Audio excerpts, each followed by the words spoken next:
आसाम राज्यातून आता आपण सध्या भूतान देशात आलेले आहोत। तुम्ही पाहत आहात दुसऱ्या देशातील निसर्गरम्य सौंदर्य। या ठिकाणी भूतान देशातील नागरिक आणि या ठिकाणी नागरिक मोठ्या भक्तिभावाने त्या चक्रांना टर्न करत आहेत। यामागे धार्मिक कारण आहे। या चक्रावरील मंत्र त्यांना स्पर्श केल्यावर अधिक सुख शांती लाभते।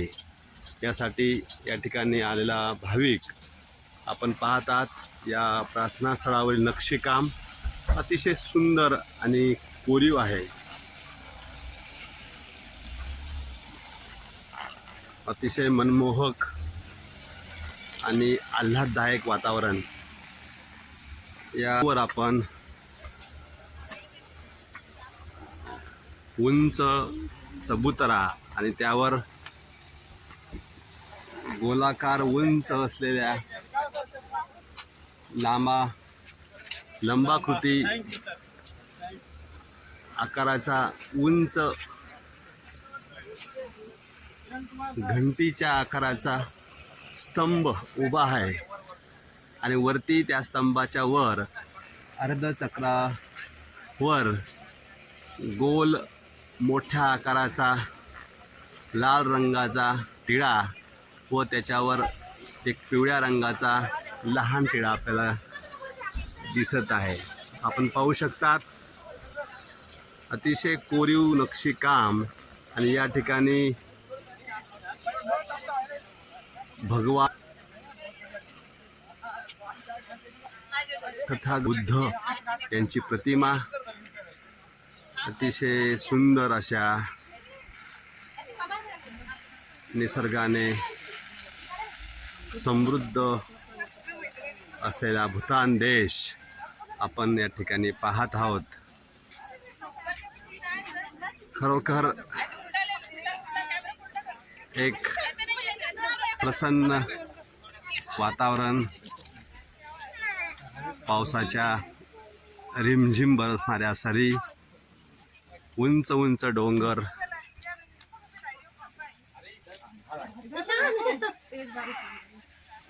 पर्यटक या ठिकाणी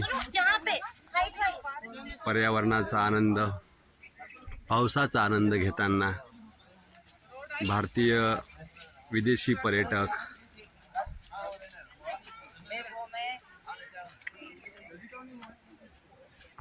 वो ऐसे कि ओम मनी प्योम होम करके है। ये टोटल 108 होते हैं। तो ऐसा कहा जाता है कि हर किसी को एक बार घुमाता है और एक मंत्र बोलते हैं। Thank you. ये यहाँ जो लिखा हुआ है वो वहाँ पे मंत्र है जो एक बार घुमाने से ये पूरे घुमट में 108 मंत्र लगे हुए हैं।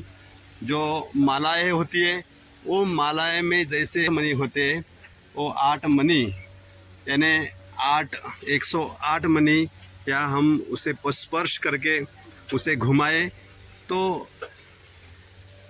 एक अच्छी अनुभूति स्वयं को आती है। देखिए बहुत खूबसूरत। अब हम भूतान देश में यहाँ एक एजुकेशनल टूर कर रहे हैं। आप देख सके ये प्रार्थना स्थल है भूतान शहर, भूतान देश जो हमारे भारत देश से नज़दीकी हुआ देश। इसे आज हम एजुकेशनल टूर के तौर पर यहाँ आए हैं। आप देख सकते हैं कितना खूबसूरत है, बहुत बढ़िया। आप देख रहे हैं बहुत अच्छा।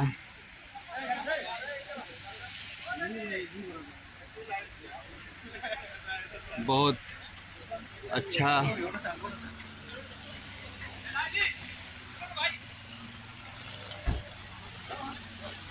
पूरी तरह हरियाली, वादियाँ, बड़े बड़े पहाड़ों में हम अभी नज़र